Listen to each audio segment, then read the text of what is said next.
가나안 땅의 분배가 시작되었습니다.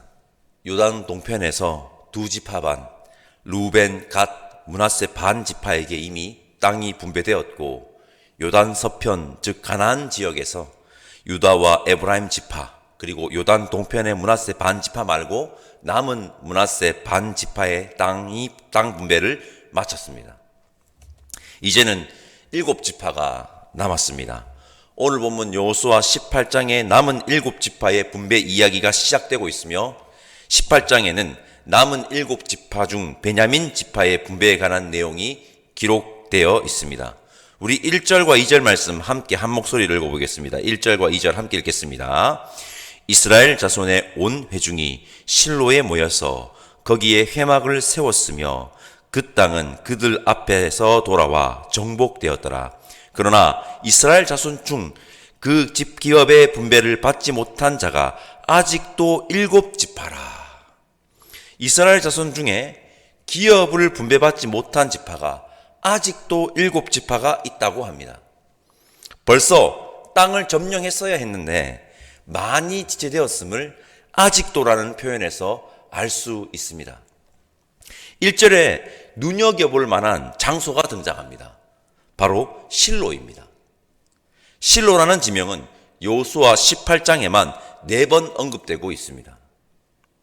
오늘 본문을 보면 여호수아가 바로 이 실로에서 지파를 지휘하고 있다는 것을 알 수 있습니다. 그 전까지는 여호수아가 어디에 거주하면서 지파를 지휘했었느냐? 바로 길갈입니다. 길갈에서 지휘하던 여호수아가 실로로 옮겨간 겁니다. 실로에 옮겨 그곳에 회막을 세웠다고 여호수아 18장 1절은 말하고 있습니다. 여호수아가 이끄는 이스라엘 군대의 본진이 길갈에서 실로로 옮겨졌습니다.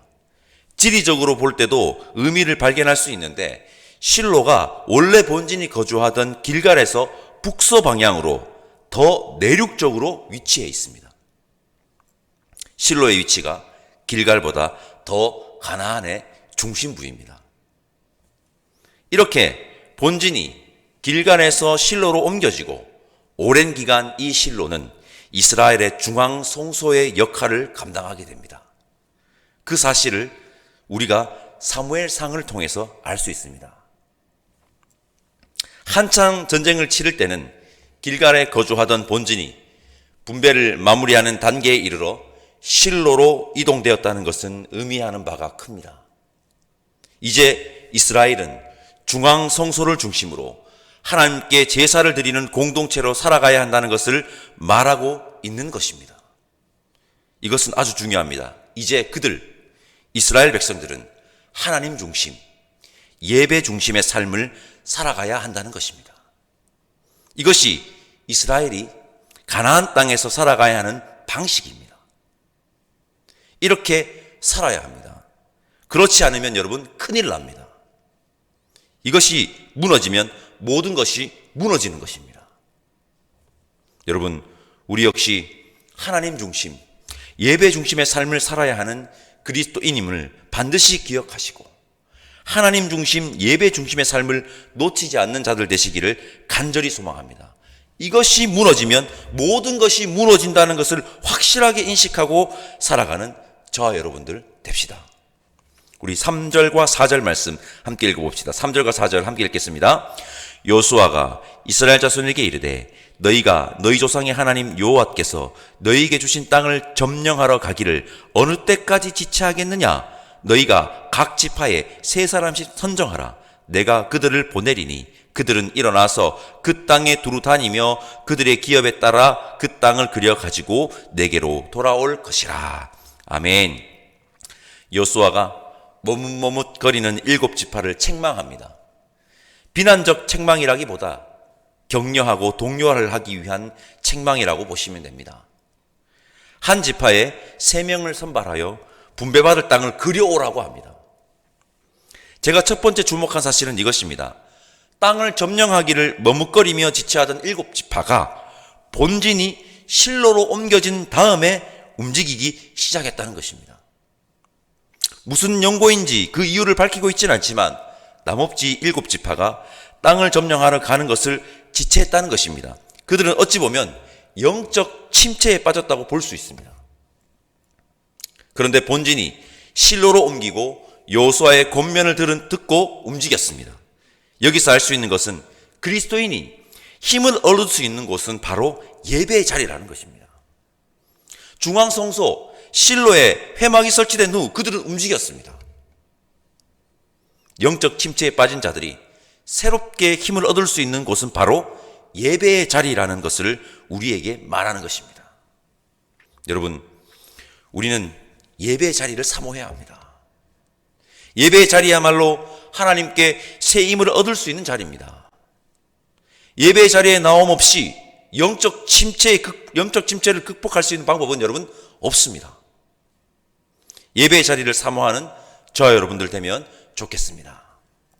그렇게 예배의 자리를 사모하고 나온 자들에게 우리 하나님께서는 반드시 새 힘을 주실 것이며 세상을 살아갈, 세상을 이길 힘을 주실 것입니다. 기억합시다. 영적 침체의 극복은, 무너진 신앙의 회복은 예배에서 시작됩니다. 두 번째 주목한 것은 이것입니다. 7지파에서 3명씩 선발하여 그들이 함께 직접 점령할 땅을 그려보라고 했다는 것입니다. 이 부분에서 우리가 간과하지 말아야 하는 것이 있습니다. 직접 점령할 땅을 그려보라고 해서 자기 마음대로 그리는 것은 아니라는 것입니다. 하나님께서 분명 가나안의 경계를 그어주셨습니다. 가나안의 경계를. 그 경계선 안에서, 즉 하나님이 주신 범위 내에서 7지파가 점령할 땅을 그려와야 합니다. 이것은 너무나도 중요합니다. 하나님의 경계선과 범위를 무시하고 자기 멋대로 다 그어놓고 하나님 나는 이렇게 하겠습니다. 나는 이렇게 할게요. 이것은 믿음 조음이 아닌 불신앙입니다. 하나님의 경계선을 지키고 하나님의 범위를 지키는 것은 너무 중요하고 하나님 경계선 안에 있어야 안전하다는 것을 오늘도 기억해 주시기를 바랍니다. 7지파에서 3명씩 선발하여 땅을 그어오라고 합니다. 그리고 그 땅은 자신들이 그어온 대로 주어지는 것이 아니라 제비 뽑기로 선정한다고 합니다. 제가 6절 말씀 읽어보겠습니다. 그 땅을 7부분으로 그려서 이곳에 4개로 가져오라. 그러면 내가 여기서 너희를 위하여 우리 하나님 여호와 앞에서 제비를 뽑으리라. 여러분, 우리가 해야 하는 것이 있습니다. 우리가 해야 하는 것. 그것은 하나님이 정해준 경계선 안에서 점령할 땅을 그리는 것입니다. 비전을 꿈꾸는 것입니다. 우리가 해야 할 일이 있다는 것을 명심해야 됩니다. 100%라고 할 수는 없지만 지금 내가 아무것도 하지 않으면 우리가 영적으로 침체되어 있다는 증거일 수 있습니다. 여러분, 우리가 지금 영적 침체, 영적 게으름과 나태함에 빠져 있음에도 불구하고 나는 지금 하나님의 뜻을 기다리고 있는 중이라고 말하며 아름답게 포장하고 있지는 않습니까? 난 지금 하나님의 뜻을 기다리는 중이야. 언제까지 기다리실 겁니까? 중요합니다. 우리는 행동해야 합니다. 우리는 하나님의 말씀 안에서 우리가 해야 할 일들을 해야 합니다. 그리고 이유는 하나님께 맡기는 겁니다. 그냥 7지파 중에 혹시 자신이 그린 대로 그 땅을 뽑은 지파가 몇 지파나 될까요? 성경은 말하고 있지 않습니다. 여러분, 우리는 우리가 해야 할 일을 해야 합니다. 그어오라고 하면 나가서 그어와야 합니다. 그리고 그 이유는 하나님께 맡겨야 합니다. 그러니 우리는 왜 내가 그린 대로 안 주시냐고 불평할 수 없습니다. 오늘 새벽 우리의 모습을 한번 돌아보면 좋겠습니다. 해야 할 일을 하지 않으면서 나는 지금 하나님의 뜻을 기다리고 있는 중이라고 예쁘게 포장하고 있지는 않는지, 왜 내가 그린 대로 하나님이 주시지 않냐고 입이 대빨로 나와서 씩씩거리고 있지는 않는지 우리의 모습을 돌아보는 새벽 시간 되면 좋겠습니다. 여호수아 18장 11절부터 28절까지 베냐민 지파가 차지할 땅의 경계와 성읍을 자세히 기록하고 있습니다. 앞서 말씀드린 대로 베냐민 지파가 차지할 땅이 그들이 직접 그려온 것인지 모르겠습니다. 그러나 중요한 것은 하나님께서 허락하신 땅이 비록 자신이 그어온 것이 아니다 하더라도 하나님이 허락해 주신 것이 제일 좋은 것임을 알고 만족하고 감사하며 살아가는 것입니다. 성도 여러분, 이스라엘 군대 본진이 길갈에서 실로로 옮겨졌습니다. 이것은 이제 이스라엘 백성들이 중앙 성소를 중심으로 살아야 함을 말하고 있는 것입니다. 우리 역시 하나님 중심, 예배 중심의 삶을 삽시다. 그래야 낭패를 당하지 않습니다. 영적 침체에 빠졌던 7지파가 진영을 실로로 옮겨 회막을 설치하자 움직이기 시작합니다. 여러분, 영적 침체를 회복하고 무너진 신앙을 회복할 수 있는 것은 예배에서 시작된다는 것을 기억하시고 예배 자리를 사모하는, 놓치지 않는 우리가 되면 좋겠습니다. 7지파에게 점령할 땅을 직접 그려오라고 합니다. 그어온 땅을 제비를 뽑아 나눕니다. 우리는 우리가 해야 할 일이 있습니다. 그리고 이후의 모든 결과는 하나님의 뜻에 맡겨야 합니다. 이것은 성숙한 신앙인의 자세입니다. 그런데 우리는 우리의 영적 나태함으로 아무것도 하지 않으면서 하나님의 뜻을 기다리고 있는 중이라고 예쁘게 포장하고 있지는 않은지, 아니면 자신이 그어온 대로 허락하지 않았다고 입이 대발로 나와서 씩씩거리고 있지는 않은지 우리를 돌아봅시다. 여러분, 이러한 성찰이 왜 중요하냐? 앞서 말씀드린 영적 나태함을 하나님의 뜻을 기다리는 중이라고 예쁘게 포장하는 행동과 자신이 그려온 대로 허락하지 않았다고 씩씩거리는 이 행동을 믿음이 좋은 행동으로 착각할 수 있기 때문입니다. 이것은 믿음이 좋은 것이 아니라 미성숙한 신앙인의 행동이라는 것을 반드시 기억하면 좋겠습니다.